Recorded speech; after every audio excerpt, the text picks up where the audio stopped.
ಎಲ್ಲರಿಗೂ ನಮಸ್ಕಾರ. Study studios YouTube ಚಾನಲ್ಗೆ ಮತ್ತೆ ಸ್ವಾಗತ. ಇವತ್ತಿನ ವಿಡಿಯೋದಲ್ಲಿ ಕರ್ನಾಟಕ ರಾಜ್ಯದಲ್ಲಿರುವಂಥ ವಿಶ್ವವಿದ್ಯಾನಿಲಯಗಳಲ್ಲಿ ಬೋಧಕ ಹುದ್ದೆಗಳ ಖಾಲಿ ಹುದ್ದೆಗಳ ಇರುವಂತಹ ಬಗ್ಗೆ ಒಂದಿಷ್ಟು ಮಾಹಿತಿಯನ್ನು ಕೊಡ್ತಾ ಹೋಗ್ತೇನೆ. ಪ್ರಸ್ತುತ ನಮ್ಮ ರಾಜ್ಯದಲ್ಲಿರುವಂಥ ಹಲವಾರು ವಿಶ್ವವಿದ್ಯಾನಿಲಯಗಳಲ್ಲಿ, ಸರ್ಕಾರಿ ವಿಶ್ವವಿದ್ಯಾನಿಲಯಗಳಲ್ಲಿ 3,000ಕ್ಕಿಂತ ಹೆಚ್ಚು ಹುದ್ದೆಗಳು ಖಾಲಿ ಇವೆ. ಸೊ ಬೇರೆ ಬೇರೆ ವಿಶ್ವವಿದ್ಯಾನಿಲಯಗಳೇನಿವೆ ಅಲ್ಲಿ ಹಲವಾರು ಹುದ್ದೆಗಳು ಖಾಲಿ ಇವೆ. ಇದು ನೇಮಕಾತಿ ಯಾವಾಗ ಆಗುತ್ತೆ, ಉನ್ನತ ಶಿಕ್ಷಣ ಏನಾಗಿದೆ, ಉನ್ನತ ಶಿಕ್ಷಣ ಇಲಾಖೆ ಏನು ಮಾಡ್ತಿದೆ, ಸೊ ಉನ್ನತ ಶಿಕ್ಷಣವು ಕುಸಿದು ಹೋಗಿದೆ, ಯಾವಾಗ ಈ ನೇಮಕಾತಿ ಮಾಡ್ತಾರೆ ಅಂತಲೂ ಗೊತ್ತಿಲ್ಲ. ಇದರಷ್ಟು ಒಂದಿಷ್ಟು ಮಾಹಿತಿಯನ್ನು ನಿಮ್ಮ ಜೊತೆ ಹಂಚ್ಕೊತಿದ್ದೀನಿ. ಯಾರೆಲ್ಲ ನಮ್ಮ ಚಾನಲನ್ನು ಫಸ್ಟ್ ಟೈಮ್ ನೋಡ್ತಿದ್ದೀರೋ ದಯವಿಟ್ಟು ನಮ್ಮ ಚಾನಲ್ಗೆ ಸಬ್ಸ್ಕ್ರೈಬ್ ಆಗಿ ಮತ್ತು ಈ ವಿಡಿಯೋವನ್ನು ನಿಮ್ಮ ಫ್ರೆಂಡ್ಸ್ ಜೊತೆ ಶೇರ್ ಮಾಡ್ಕೊಳ್ಳಿ. ಕೆಸೆಟ್, ನೆಟ್ಟು, ಶಿಕ್ಷಕರ ನೇಮಕಾತಿ ಅಥವಾ ಪೊಲೀಸ್ ನೇಮಕಾತಿ ಅಥವಾ ಕರ್ನಾಟಕ ರಿಕ್ರೂಟ್ಮೆಂಟ್ ಬಗ್ಗೆ ಇನ್ನಷ್ಟು ಮಾಹಿತಿಯನ್ನು ನೋಟಿಫಿಕೇಶನ್ ಮೂಲಕ ನಿಮಗೆ ತಿಳಿಸ್ತೇವೆ ಅಂತ ಹೇಳ್ತಾ ಬನ್ನಿ ಇವತ್ತಿನ ವಿಡಿಯೋವನ್ನು ಶುರು ಮಾಡೋಣ. ಕರ್ನಾಟಕ ರಾಜ್ಯದಲ್ಲಿರುವಂತಹ ಹಲವಾರು ವಿವಿಗಳಲ್ಲಿ 3,000 ಬೋಧಕ ಹುದ್ದೆಗಳು ಖಾಲಿ ಇವೆ. ಸೊ ಇದೊಂದು ನಮಗೆ ಪೇಪರಲ್ಲಿ ಬಂದಿರುವಂತಹ ಮಾಹಿತಿ ನೋಡಿ. ರಾಜ್ಯದ ವಿವಿಗಳಲ್ಲಿ 3,000 ಬೋಧಕ ಹುದ್ದೆಗಳು ಖಾಲಿ ಇವೆ. ಈ 3,000 ಹುದ್ದೆಗಳು ಯಾಕೆ ಬಾಕಿ ಉಳಿದು ಅಂತ ಹೇಳಿದ್ರೆ, ಸರ್ಕಾರ ನೇಮಕಾತಿ ಮಾಡಿಲ್ಲ, ಉನ್ನತ ಶಿಕ್ಷಣ ಸಚಿವಾಲಯ ಸರಿಯಾಗಿ ಕೆಲಸ ಮಾಡ್ತಿಲ್ಲ ಅಂತಲೇ ಅರ್ಥ. ಸೊ ನೋಡಿ, ರಾಜ್ಯದ ವಿವಿಗಳಲ್ಲಿರುವಂಥ ಖಾಲಿ ಇದಕ್ಕೆ ಯಾರು ಹೊಣೆ ಆಗ್ತಾರೆ ಅಂತ ಹೇಳಿದರೆ ಸರ್ಕಾರವೇ ಹೊಣೆ ಆಗಿರುತ್ತೆ. ನಮ್ಮ ಗೌರ್ಮೆಂಟ್ ಆಫ್ ಕರ್ನಾಟಕದವರೇ ಹೊಣೆ ಆಗಿರುತ್ತಾರೆ. ಸೊ ಇಲ್ಲಿರುವಂತಹ ಉಪನ್ಯಾಸಕರ ನೇಮಕಾತಿ ಮಾಡೋದು ಸರ್ಕಾರನೇ ಮಾಡಬೇಕು. ಸರ್ಕಾರ ಇದನ್ನು ಮಾಡ್ತಿಲ್ಲ, ಅದ್ರ ಬಗ್ಗೆ ಮುತುವರ್ಜಿ ವಹಿಸ್ತಿಲ್ಲ. ಸೊ ಅದರ ಬಗ್ಗೆ ಯಾವುದೇ ಕಾಳಜಿ ತೋರಿಸ್ತಿಲ್ಲ. ಸುಮ್ಮನೆ ಎಲ್ಲ ಕಾಂಟ್ರಾಕ್ಟ್ ಬೇಸಲ್ಲಿ ಅಥವಾ ಹೊರಗುತ್ತಿಗೆ ಆಧಾರದ ಮೇಲೆ ಶಿಕ್ಷಕರನ್ನು ನೇಮಕಾತಿ ಮಾಡ್ಕೋತಿದ್ದಾರೆ, ಉಪನ್ಯಾಸಕರನ್ನು ನೇಮಕಾತಿ ಮಾಡ್ಕೋತಿದ್ದಾರೆ, ಅತಿಥಿ ಉಪನ್ಯಾಸಕರನ್ನು ನೇಮಕಾತಿ ಮಾಡಿಕೊಂಡು ಶಿಕ್ಷಣ ಇಲಾಖೆಯನ್ನು ಮುಂದುವರಿಸ್ತಿದ್ದಾರೆ. ಸೊ ಶಿಕ್ಷಣ ಇಲಾಖೆಯಲ್ಲಿ ಅವರಿಗೂ ಸಂಬಳ ಸರಿಯಾಗಿ ಕೊಡ್ತಿಲ್ಲ, ಸರ್ಕಾರ ಅವರಿಗೂ ಸಂಬಳ ಸರಿಯಾಗಿ ಕೊಡೋಕ್ಕೆ ರೆಡಿ ಇಲ್ಲ. ಸೊ ಈ ಥರ ಎಲ್ಲ ಸಮಸ್ಯೆಗಳನ್ನು ಹುಟ್ಟುಹಾಕಿಕೊಂಡಿದೆ. ಸೊ ನೇಮಕಾತಿಯಲ್ಲಿ ವಿಳಂಬ ಆಗಿದೆ. ಪ್ಲಸ್ಸು ಹೊರಗುತ್ತಿಗೆ ಆಧಾರದ ಮೇಲೆ ಅಥವಾ ಅತಿಥಿ ಉಪನ್ಯಾಸಕರನ್ನು ಕರೆಸಿಕೊಂಡು ಟೀಚ್ ಮಾಡೋದಕ್ಕೆ ಹೇಳ್ತಿದ್ದಾರೆ. ಸೊ ಇದರಿಂದ ಏನಾಗ್ತಿದೆ ಅಂತ ಹೇಳಿದ್ರೆ ನೇಮಕಾತಿಯನ್ನು ಅಲ್ಲಿಗೆ ನಿಲ್ಲಿಸ್ತಾ ಇದ್ದಾರೆ. ಸೊ ಇದರಿಂದಾಗಿ 3,000ಕ್ಕಿಂತ ಹೆಚ್ಚು ಹುದ್ದೆಗಳು ಇನ್ನು ಖಾಲಿ ಇವೆ. ಸೊ ನೋಡೋದಾದರೆ ರಾಜ್ಯದ ವಿವಿಗಳಲ್ಲಿ 3,000 ಬೋಧಕ ಹುದ್ದೆಗಳು ಖಾಲಿ ಇವೆ. ಸೊ ನೋಡಿ ಮಾಹಿತಿ, ರಾಜ್ಯದ 32 ಸರ್ಕಾರಿ ವಿಶ್ವವಿದ್ಯಾಲಯಗಳಲ್ಲಿ 32 ಸರ್ಕಾರಿ ವಿಶ್ವವಿದ್ಯಾಲಯಗಳಿವೆ. ನಮ್ಮ ಕರ್ನಾಟಕದಲ್ಲಿ 32 ಸರ್ಕಾರಿ ವಿಶ್ವವಿದ್ಯಾಲಯಗಳಿವೆ. ಅದರಲ್ಲಿ 3,000ಕ್ಕೂ ಹೆಚ್ಚು ಬೋಧಕ ಹುದ್ದೆಗಳು ಖಾಲಿವೆ. ನಮ್ಮ ರಾಜ್ಯದಲ್ಲಿ 3,000ಕ್ಕೂ ಹೆಚ್ಚು ಬೋಧಕ ಹುದ್ದೆಗಳು ಖಾಲಿವೆ. ಭರ್ತಿಗೆ ಸರ್ಕಾರದ ಮನಸ್ಸು ಮಾಡದೆ ಇದರಿಂದ ಗುಣಮಟ್ಟದ ಶಿಕ್ಷಣವೇ ಬಲವಾದ ಪೆಟ್ಟು ಬಿದ್ದಿದೆ.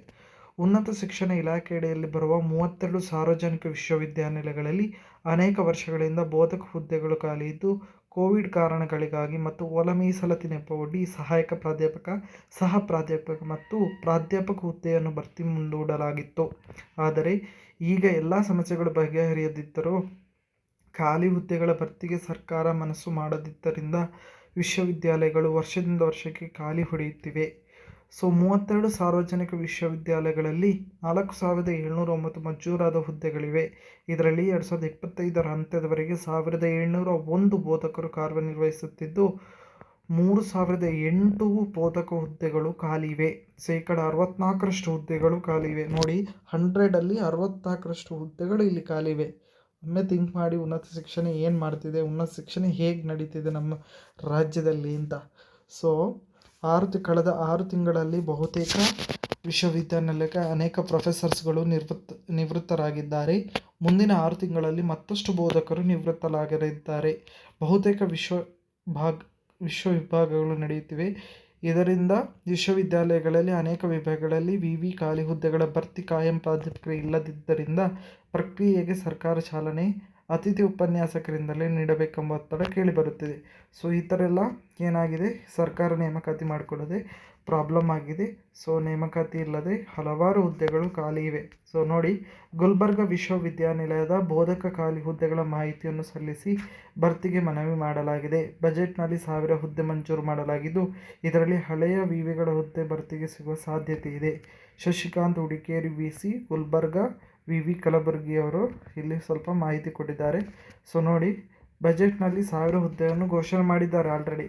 ಹಿಂದಿನ ಬಜೆಟ್ನಲ್ಲಿ ವಿಶ್ವವಿದ್ಯಾಲಯಗಳಲ್ಲಿ 1000 ಹುದ್ದೆಗಳನ್ನು ಹಂತ ಹಂತವಾಗಿ ಭರ್ತಿ ಮಾಡಲಾಗುವುದು ಎಂದು ಸರ್ಕಾರ ಹೇಳಿತ್ತು. ಆದರೆ ಇದುವರೆಗೆ ಯಾವುದೇ ಪ್ರಕ್ರಿಯೆಗಳು ನಡೆಯದಿದ್ದರಿಂದ ವಿಶ್ವವಿದ್ಯಾಲಯಗಳು ಸರ್ಕಾರಕ್ಕೆ ಖಾಲಿ ಹುದ್ದೆಗಳ ಪ್ರಸ್ತಾವನೆಗಳನ್ನು ಕಳಿಸಿ ಸುಮ್ಮನಾಗುತ್ತಿವೆ. ವಿಶ್ವವಿದ್ಯಾಲಯಗಳು ಏನು ಮಾಡಲಾಗುವುದಿಲ್ಲ. ಸರ್ಕಾರ ಮುಂದೆ ಬಂದು ಅದನ್ನು ನೋಡ್ಕೋಬೇಕು, ಅದರ ನೇಮಕಾತಿ ಮಾಡಬೇಕು. ಸೊ ಇಲ್ಲಿ ಆಲ್ರೆಡಿ ಬೇಕಾದಷ್ಟು ಅಭ್ಯರ್ಥಿಗಳಿದ್ದಾರೆ, ಕೆಸೆಟ್ ನೆಟ್ ಆದವರು ಇದ್ದಾರೆ, ಅವರಿಗೆ ಅವಕಾಶವನ್ನು ಕೊಡಬೇಕು. ಸೊ ಆ ಅವಕಾಶವನ್ನು ಸರ್ಕಾರ ರೆಡಿ ಇಲ್ಲ ಕೊಡೋದಕ್ಕೆ. ಸೊ ಇಲ್ಲಿ ಖಾಲಿ ಇರುವ ಹುದ್ದೆಗಳ ಬಗ್ಗೆ ನೋಡೋದಾದರೆ ಅತಿ ಹೆಚ್ಚು ಬೋಧಕ ಖಾಲಿ ಇರುವ ಟಾಪ್ 10 ವಿವಿಗಳ ಬಗ್ಗೆ ಇಲ್ಲಿ ಕೊಟ್ಟಿದ್ದಾರೆ ನೋಡಿ. ಸೊ 32 ವಿಶ್ವವಿದ್ಯಾನಿಲಯಗಳು ಖಾಲಿ ಇದೆ. ಅದರಲ್ಲಿ ಟಾಪ್ 10 ನೋಡಿ. ಕರ್ನಾಟಕ ವಿಶ್ವವಿದ್ಯಾನಿಲಯ ನೋಡಿ 620 ಹುದ್ದೆಗಳು ಭರ್ತಿಯಾಗಿದ್ದು ಖಾಲಿ ಹುದ್ದೆಗಳು 422 ಖಾಲಿ ಹುದ್ದೆ ಇವೆ ಒಂದೇ ಒಂದು ವಿಶ್ವವಿದ್ಯಾನಿಲಯದಲ್ಲಿ. ಮೈಸೂರಿನಲ್ಲಿ 572 ಹುದ್ದೆಗಳು, ಅದರಲ್ಲಿ 391 ಹುದ್ದೆಗಳು ಖಾಲಿ ಇವೆ. ಮಹಾರಾಣಿ ಕ್ಲಸ್ಟರ್ 272 ಹುದ್ದೆಗಳಲ್ಲಿ 272 ಹುದ್ದೆಗಳು ಖಾಲಿ ಇವೆ. ಬೆಂಗಳೂರು 365 ಹುದ್ದೆಗಳಿದೆ ಬೆಂಗಳೂರು ವಿಶ್ವವಿದ್ಯಾನಿಲಯದಲ್ಲಿ, ಅದರಲ್ಲಿ 245 ಖಾಲಿ ಹುದ್ದೆಗಳಿವೆ. ಗುಲ್ಬರ್ಗ 206 ಹುದ್ದೆಗಳಿವೆ, ಅದರಲ್ಲಿ 171 ಖಾಲಿ ಇವೆ ನೋಡಿ. ಬೆಂಗಳೂರು ನಗರ, ಬೆಂಗಳೂರು ಸಿಟಿ ಯೂನಿವರ್ಸಿಟಿ ನೋಡಿ 161 ಹುದ್ದೆಗಳು ಮಂಜೂರಾಗಿದ್ದು 151 ಹುದ್ದೆಗಳು ಖಾಲಿ ಇವೆ. 10 ಹುದ್ದೆಗಳು ಮಾತ್ರ ಸರ್ಕಾರಿ ನೌಕರರು ವರ್ಕ್ ಮಾಡ್ತಿದ್ದಾರೆ ನೋಡಿ. ಮಂಗಳೂರು ವಿಶ್ವವಿದ್ಯಾನಿಲಯ 273 ಹುದ್ದೆಗಳಲ್ಲಿ 150 ಹುದ್ದೆಗಳು ಇಲ್ಲಿ ಖಾಲಿ ಇವೆ.